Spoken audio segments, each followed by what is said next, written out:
Mga kaibigan, may good news para sa lahat. Kung gusto nyo nga makabasa ng mga balita tungkol sa Mindanao, wala nang iba kundi ang Mindanao Examiner newspaper. Mindanao ang sirkulasyon, Mindanao ang balita. Ang Mindanao Examiner sa Basilan, Sulu at Zamboanga. Gumawa na rin ito ng mga independent films at ABP, audiovisual presentation, at may photography at video services pa. Bisitahin po natin ang kanilang website sa MindanaoExaminer.com o tumawag sa 9925480. Marami pong salamat. Kaya natin to.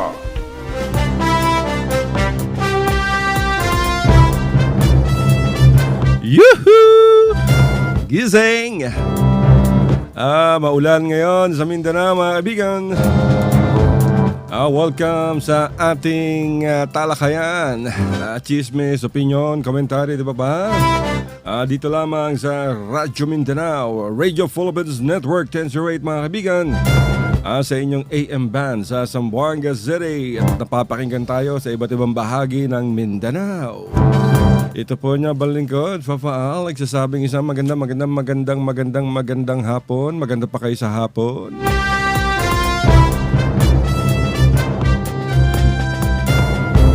Napakalamig ng panahon ngayon, mga kabigan. Kahit walang pera, malamig ang ulo ng mga tao. Pati dito sa studio namin sa Tugbungan, napakalamig. Imagine, naka-on yung 4 na aircon dito mula ground floor hanggang 4th floor.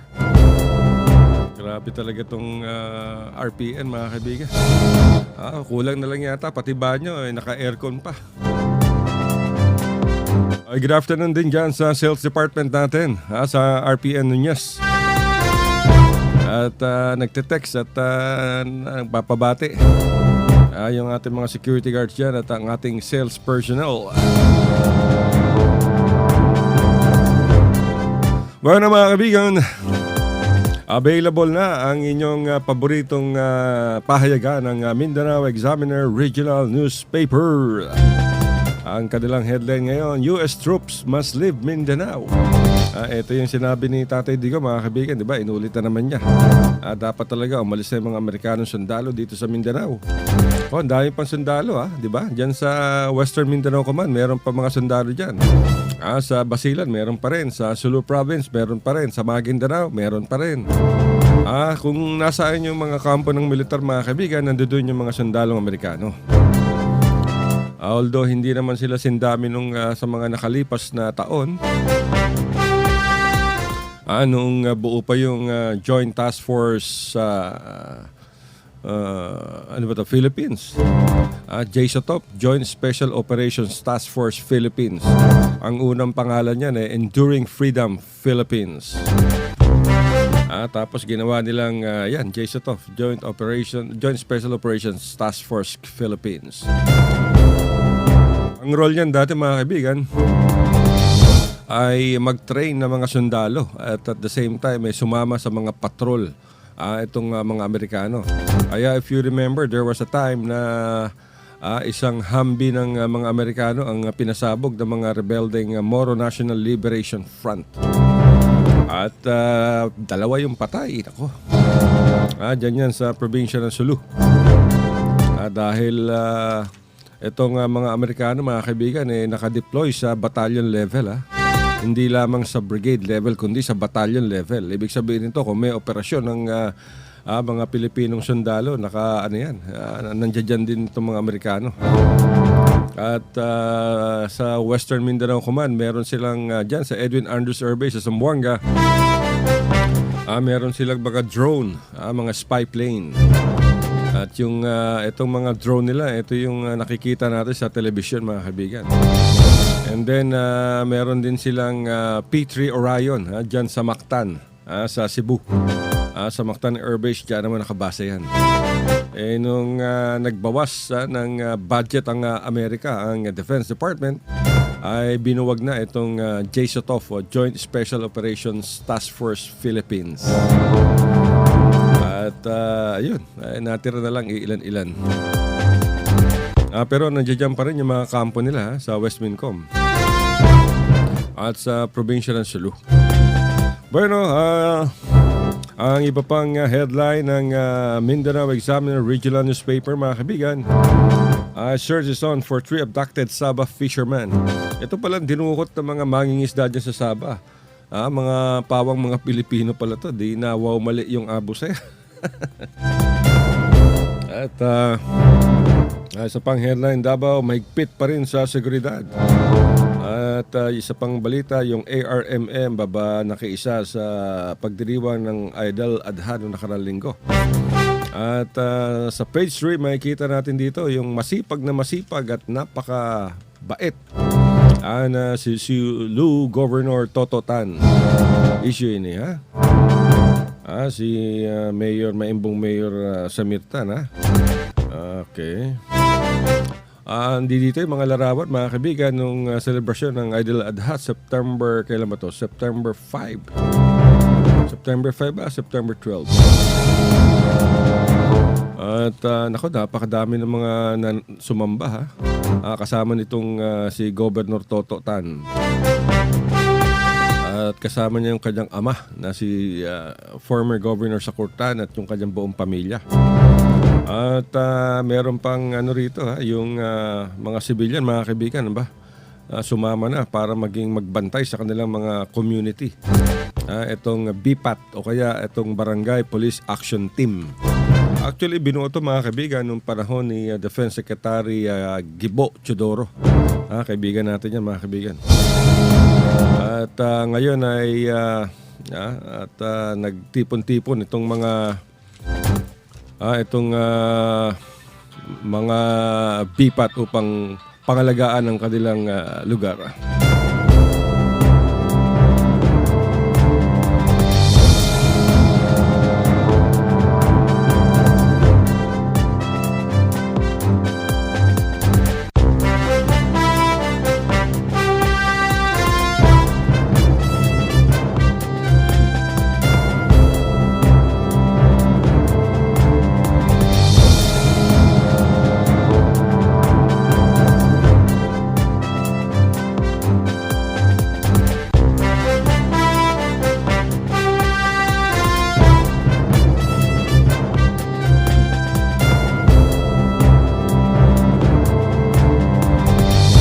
Pasensya na, mga kaibigan.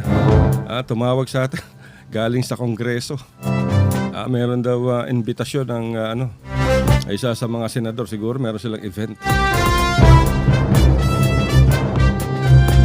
Going back sa Salo, mga kaibigan, maraming mga sibilyan ang sumanib na o sumama upang maging miyembro ng BPAT o yung Barangay Police Action Team. Actually, nagsimula to sa Sulu, mga kaibigan.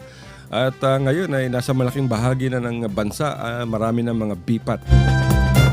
Katulad sa Zamboanga, marami tayo nakikita mga members ng Barangay Police Action Team.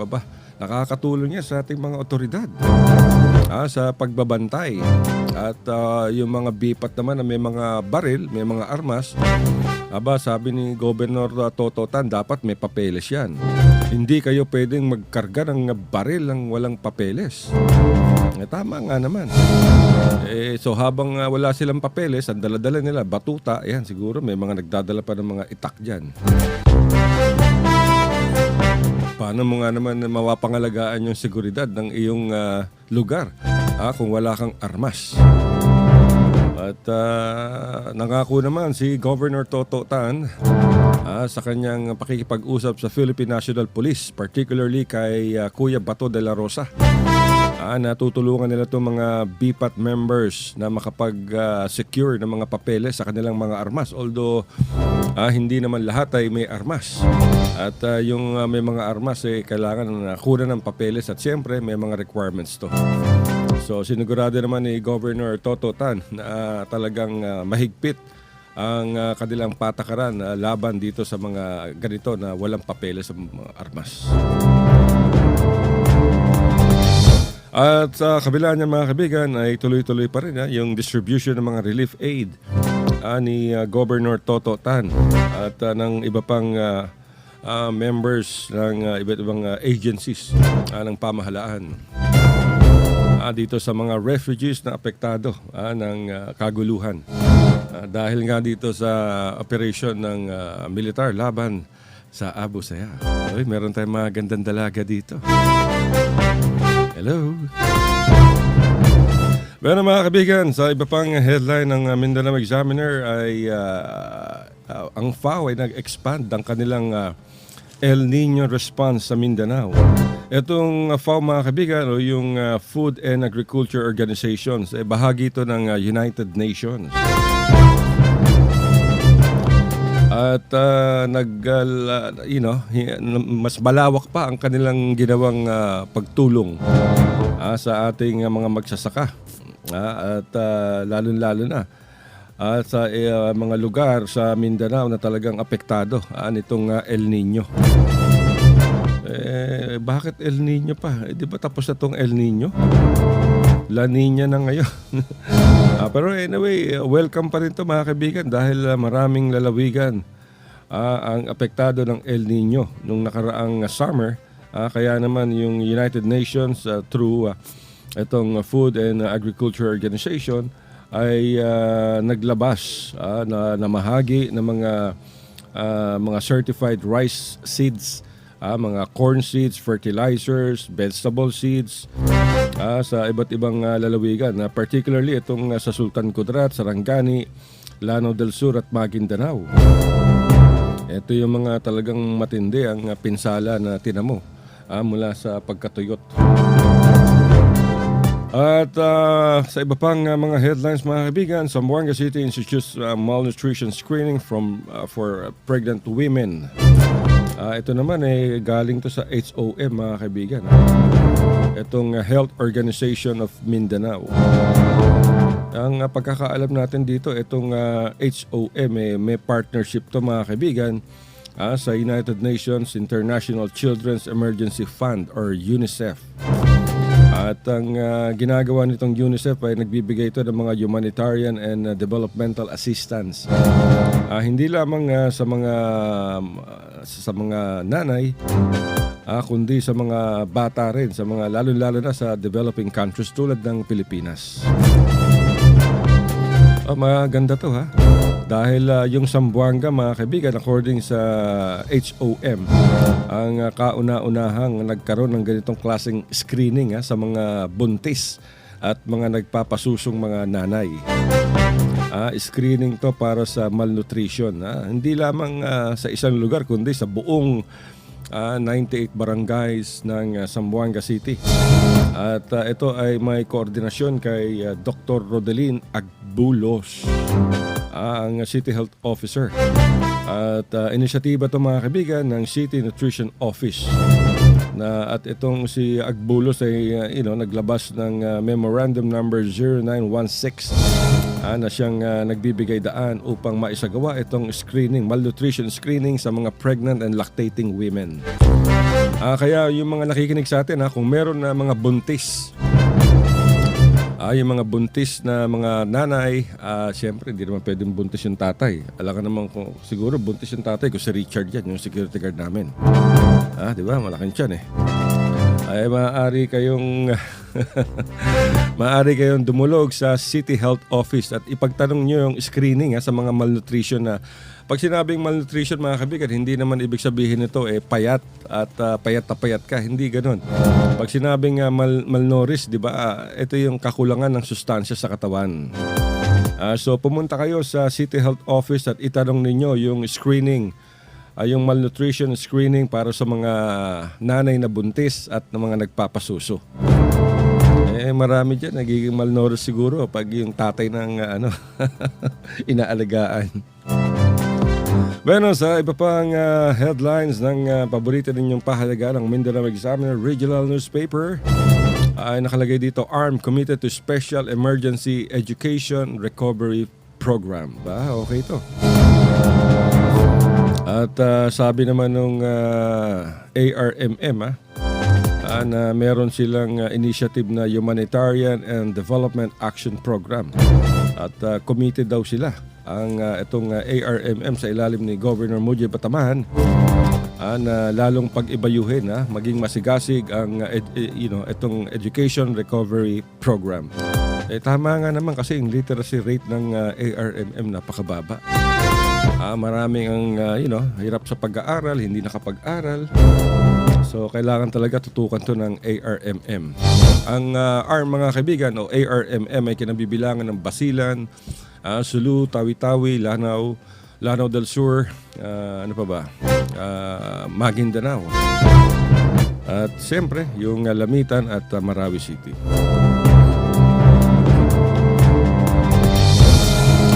At maging yung Overseas Workers Welfare Administration mga kaibigan ng ARMM naglabas ng babala sa mga Muslim o kaya kahit hindi mga non-Muslim na nakatira sa ARMM na nagbabalak na magtrabaho sa abroad, lalong-lalo na sa Saudi Arabia. Pinag-iingat ngayon ng OWA-ARM ang mga OFWs dahil dito sa direct hiring. Dahil maraming reklamo. Kunyari sa Facebook marami yan nakalagay direct hiring Saudi Arabia. Hello, bye-bye. Ingat. At sa Saudi Arabia tapos maniningil ang napakalaking halaga. O kaya pagdating mo naman sa Saudi Arabia, yung kontrata mo, naku po, hindi na ino-honor yung kontrata. Dahil iba pala yung laman ng tunay na original contract nito.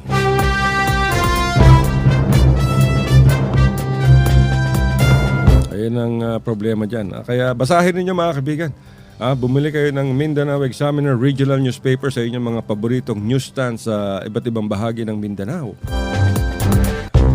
At ang iba pang headline, yung aking paboritong health columnist ng Mindanao Examiner, si Dr. Willie Ong. Ang sabi niya rito, meron siyang sa latest column niya ngayon sa Mindanao Examiner, nakalagay dito yung 12 bad habits na dapat iwasan ng mga Pilipino.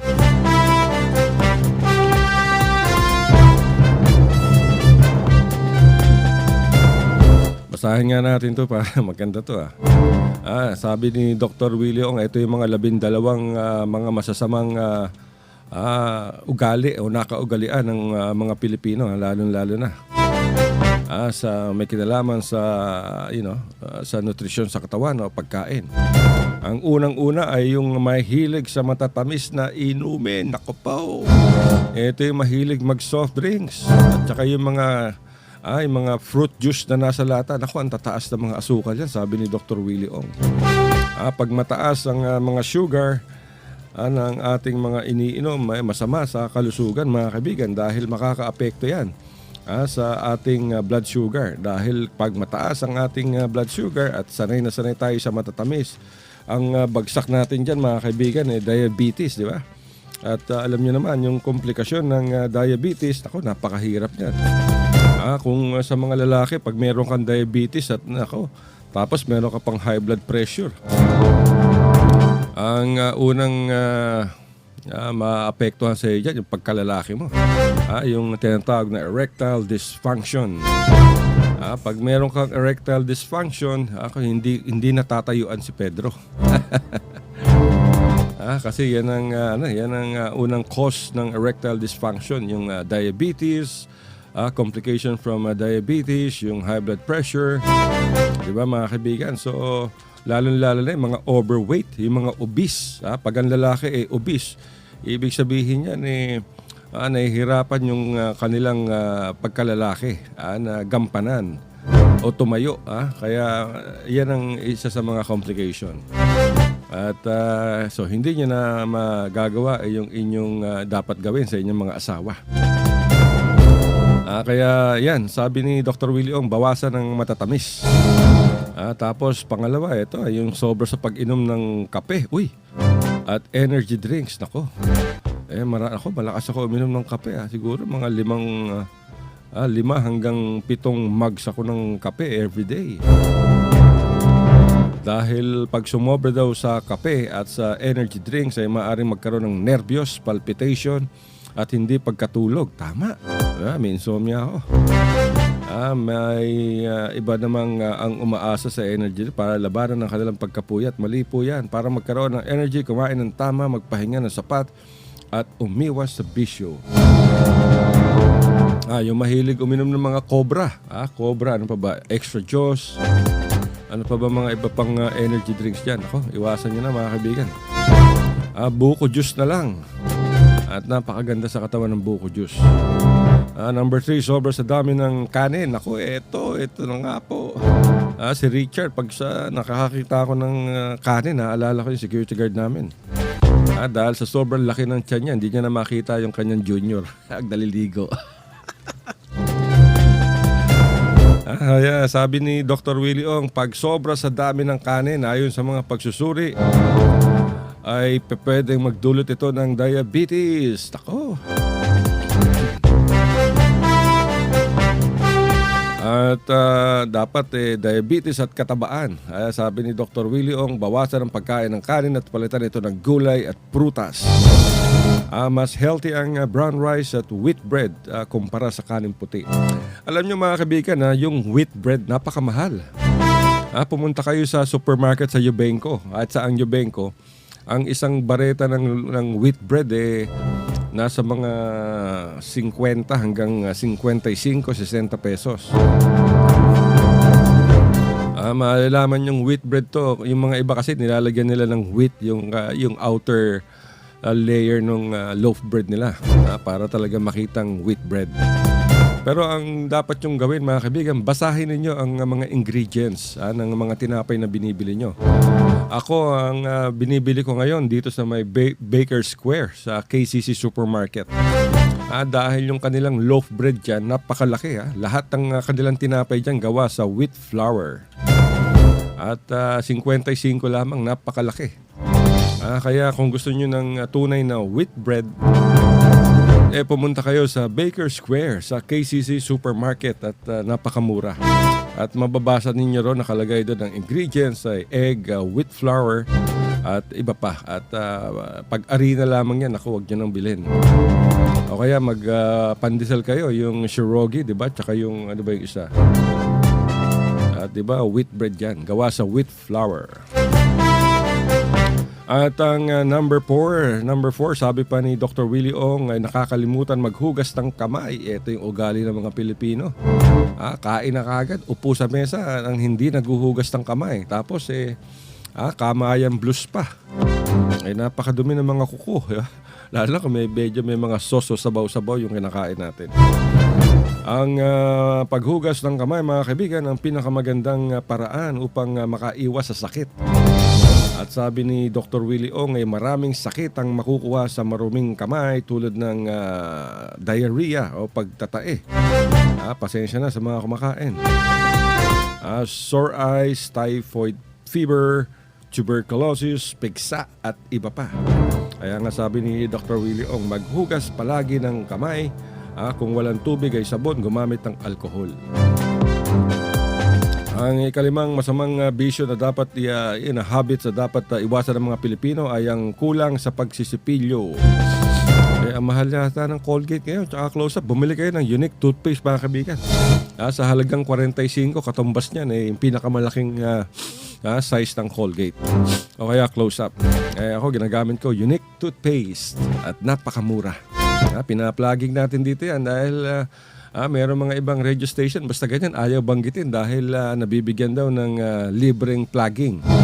Dito sa Radyo Mindanao wala kaming pakialam sa plugging. Ang importante sa amin mabigyan namin kayo ng suggestion kung ano ang dapat ninyong bilhin na mura at mabisa. So yung unique toothpaste at napakamura, talagang unique na unique. Ang ika-anim ay ang magpa-check up. Karamihan ng mga kalalakihan ay takot magpa-check up sa doktor. Kailangan pang pilitin ng mga misis para pumunta sa klinika. Bad habit daw yan. Dapat magpatingin kagad regularly kahit once a year. Siyempre ako nga tanda ko na, 67 years old na ako takot pa rin ako sa injection. Lalo akong takot sa dentista. Naku po. Makita ko pa lang yung mga tools ng mga dentista. Naku po, mga kaibigan. Yung puso ko bumababa na sa aking tiyan. Tapos i-ineksyon ng kapal. Buti sana kung maganda yung nurse na mag-i-injection sa'yo, ayos lang kahit patad-tad mo ng injection ng katawan mo. At ang ikapito ay laging pagpupuyat. Nako, eto sabi ni Dr. Willie Ong. Kailangan mag-ingat ang mga taong kulang sa tulog at laging gumigimik. Ayon sa pagsusuri, ang mga laging puyat at kulang sa tulog ay mas mataas ang insidente ng sakit sa puso at cancer. Ako may cancer ako, mga kaibigan. Meron akong cancer sa bulsa. Ay laging walang pera. Sabi pa ni Dr. Willie Ong, kung ikay nagtatrabaho bilang night shift, kailangan ay doble ang iyong pag-alaga sa sarili. Siguraduhin masusustansya ang iyong kinakain at sapat ang iyong pahinga.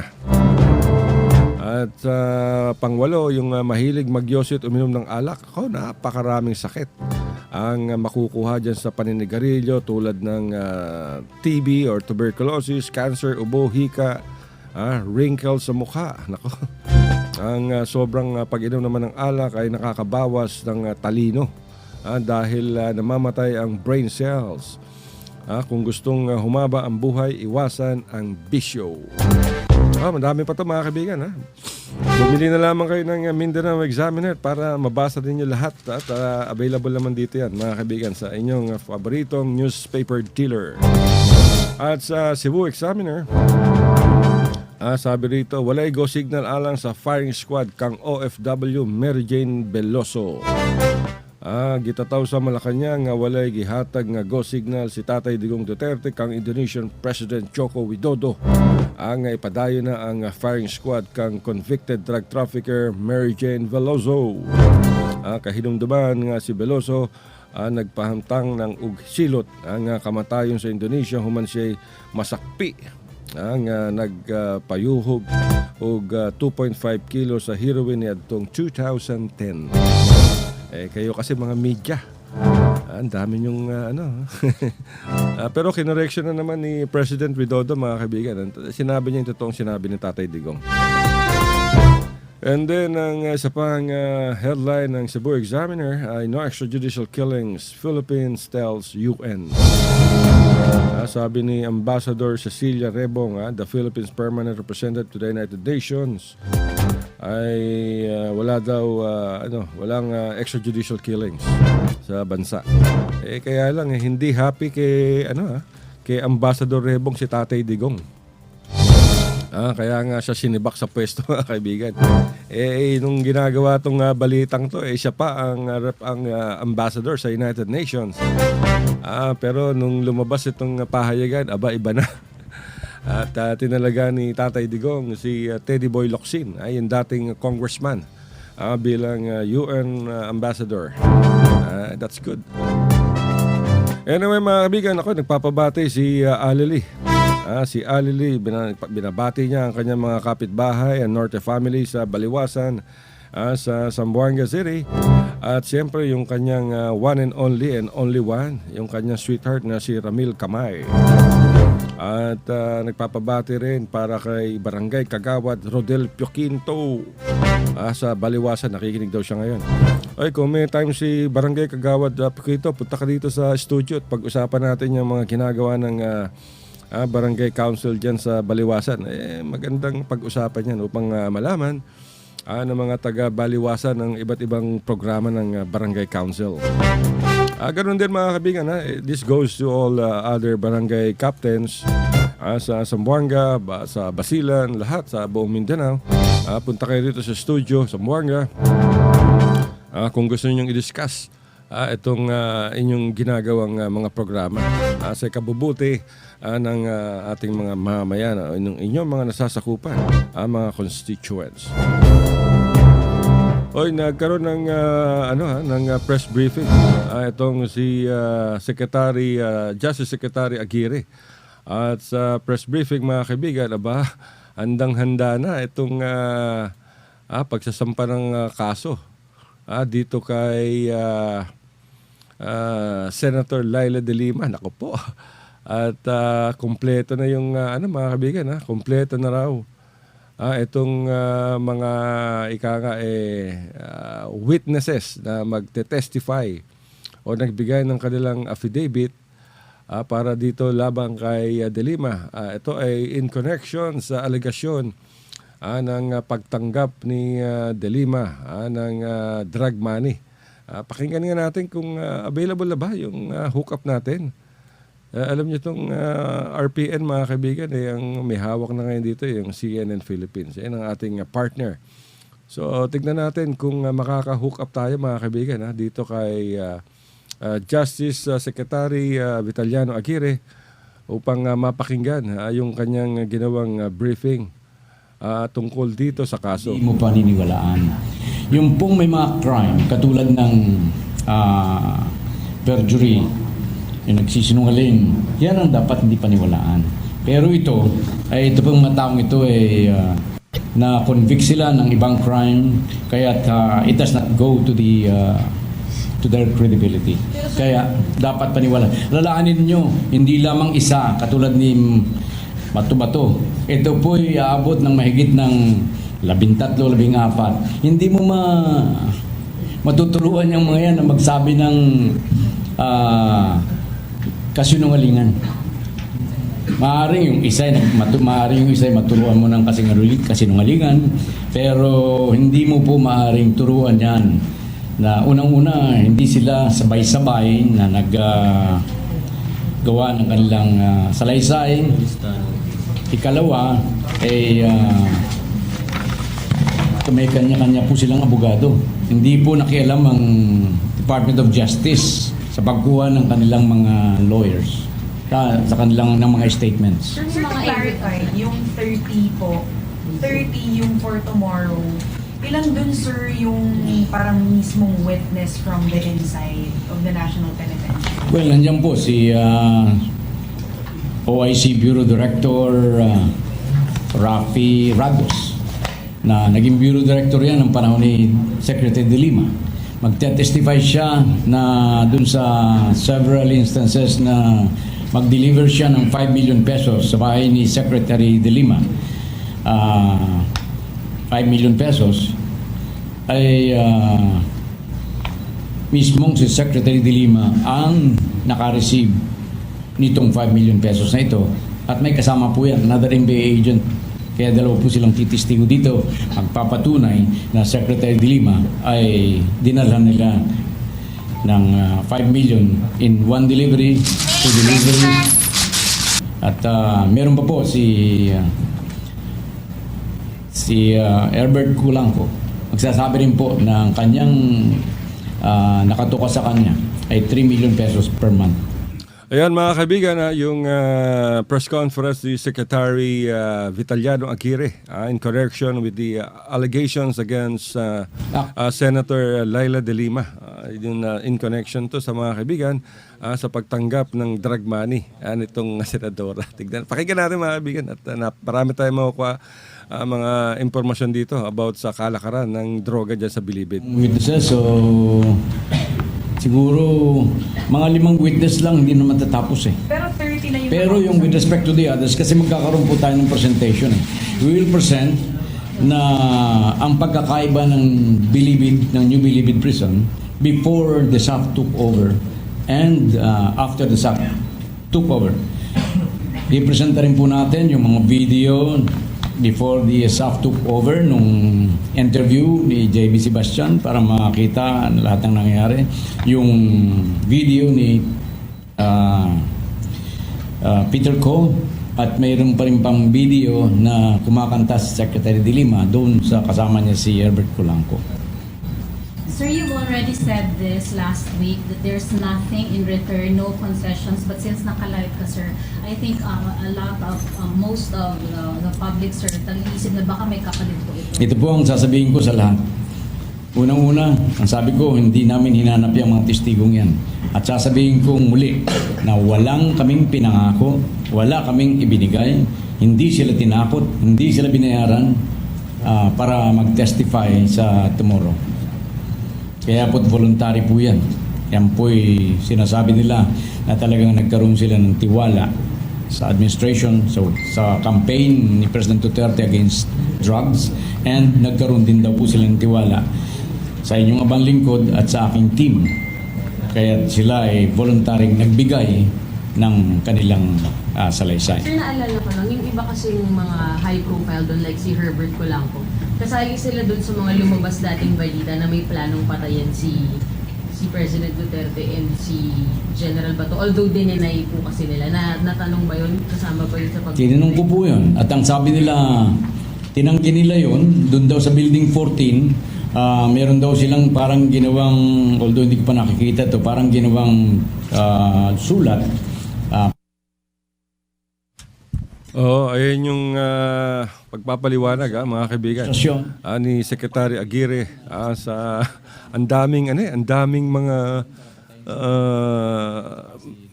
para tong mga spy movie mga kaibigan, maraming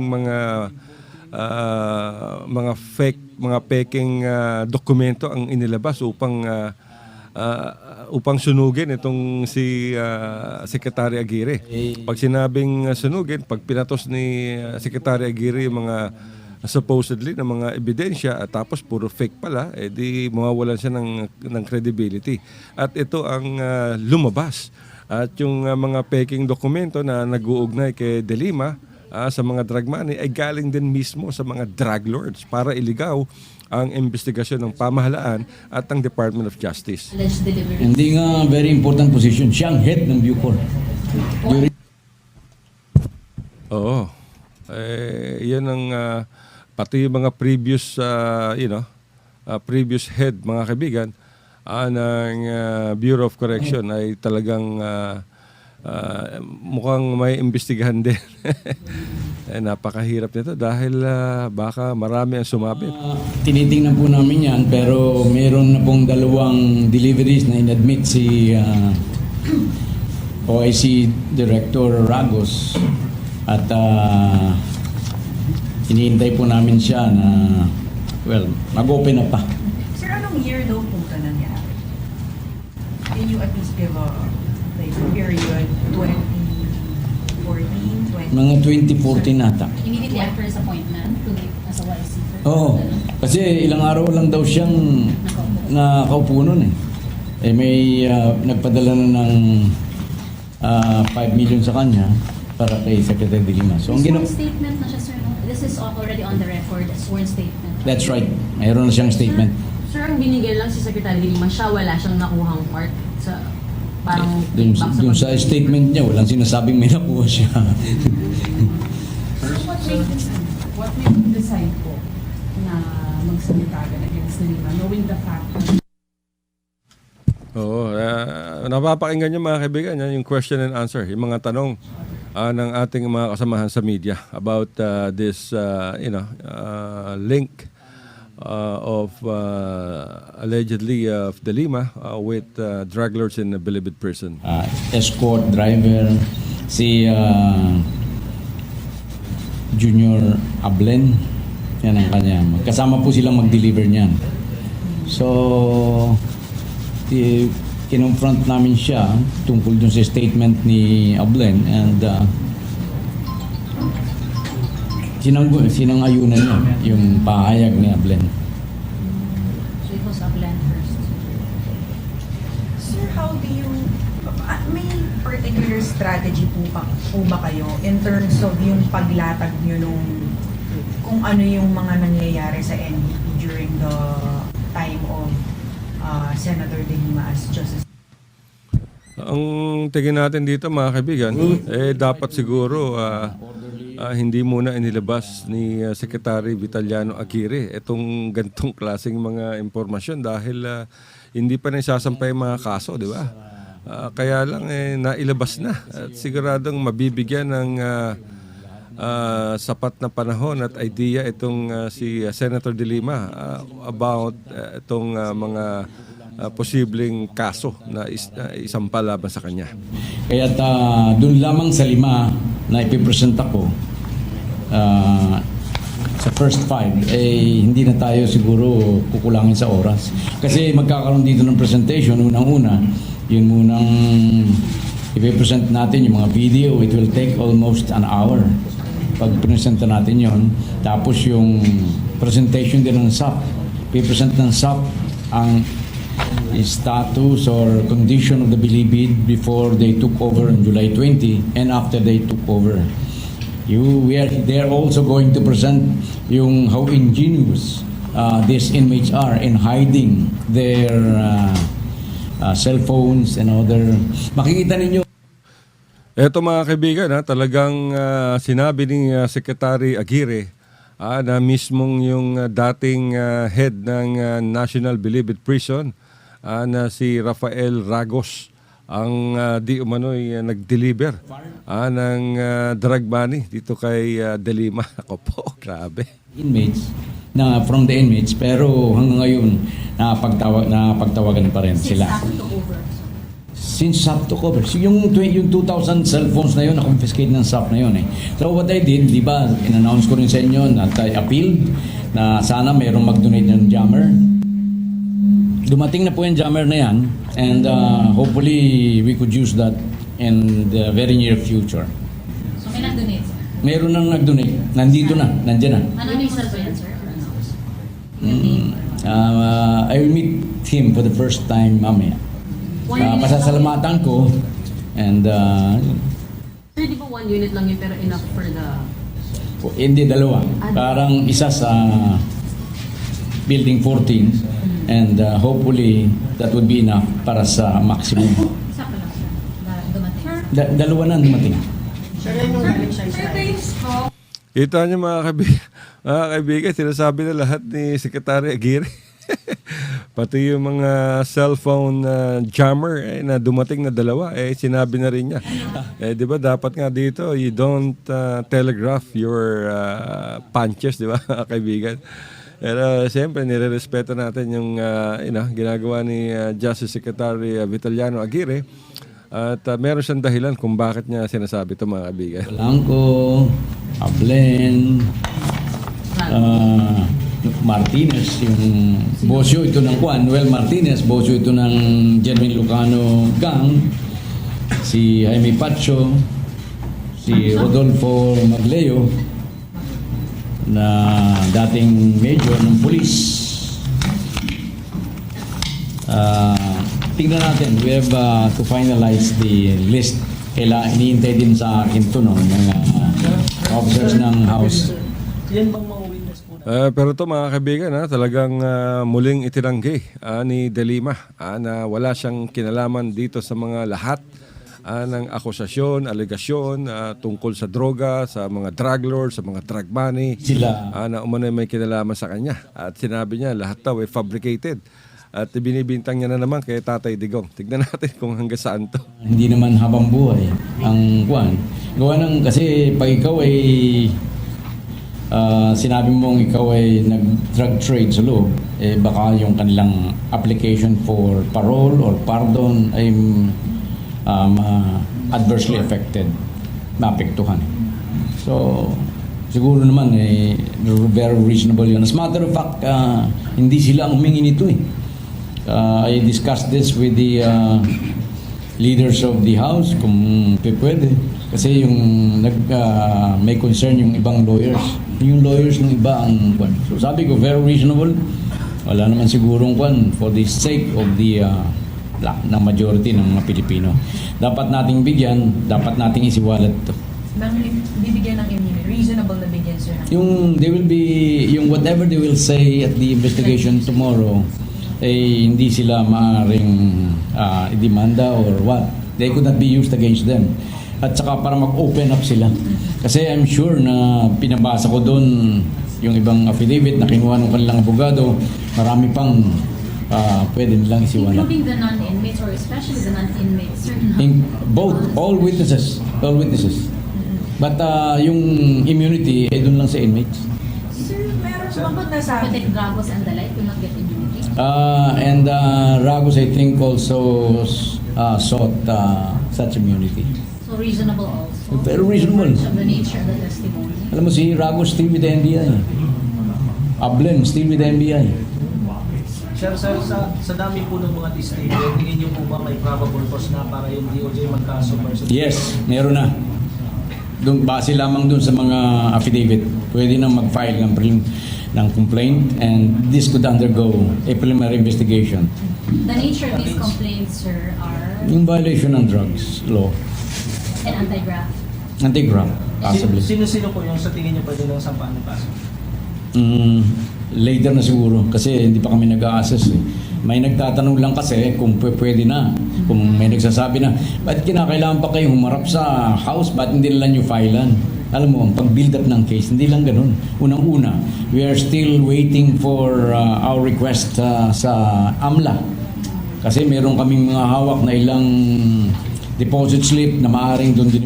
Itong AMLAC mga kaibigan, ito yung Anti-Money Laundering Council. At dito malalaman kung sila ang nag-iimbestiga pagdating sa mga ganitong klaseng alegasyon ng malalaking halaga ng salapi na napupunta sa isang tao, partikular sa bangko. Nasa isip ko lang. Pero alam naman niyo kung sino yun. Since 2011, you've mentioned earlier, nung magsimulang mga rekta si J.B. Sebastian. Safe to say, basta na since 2011 hanggang 2015. Actually, hindi lang 2011, hindi lang si J.B. Sebastian, ngolekta na rin yung kanyang security, yung Jonel Sanchez, tsaka si Ronnie Dayan. Yeah, Ronnie Dayan nga pala, sir. One very key figure dito sa ano ito. The DOJ could not find him. Sir, si Jonel, sir. He still cannot be located. At least sa DOJ. I don't know kung may nakalocate na sa kanya. Sir, si Jonel nahanap niyo. Parang Not yet. Hindi. Nasaan ba siya? Alam mo? Sir, yung mga witnesses ba, may nabanggit about yung mga raid na ginagawa ni De Lima before sa NBP? Kasi if you remember, may mga ganun siya before, yung pag-expose sa mga contraband inside the National Penitentiary. Did that come up in the affidavit na, ano yun, stage lang ba yun? Or what? If involved pala siya dun, sir? Actually, itong preliminary to sa kanyang pagpapatapon do sa 19 bilibid inmates. But sinasabi nila na isa lang ang gripes nila. Pinatapon sila sa NBI para masolo raw ni J.B. Sebastian ang drug trade sa loob ng NBP. Grabe mga kaibigan, ano? Yung mga pinagsasabi nitong si Secretary Aguirre, grabe yung, itong admission ni Secretary na talamak talaga mga kaibigan ang bentahan ng droga at ang heart of the operation ay mismong yung National Bilibid Prison. Basta kayo makakita sa, naku po, mismong bilangguan, diyan nagkakaroon ng, yan, mga drug lords sa loob ng bilangguan, nagpapatakbo ng illegal na droga sa buong bansa. Grabe. Hindi bahagi ng raid. Diba you said before? Official ng, yung parang, I don't know kung official visit yun eh. Pero may mga visit doon na diretso si De Lima doon sa kubol ni J.B. Sebastian and the visit would last mga 3 or 4 hours. Silang Ganong katagal sa loob. Are you saying mayroong personal relationship dito sila? I'm not saying that. Kita niyo mga kaibigan kung paano ini-spin ng mga media yung tanong are you saying na merong personal relationship si De Lima kay JB? Mali. Kaya nga sabi ni Secretary Aguirre, I'm not saying that. Yan ang problema sa mga ibang television reporters, sa mga ibang media members. They're trying to put words in the mouth of this Secretary Aguirre.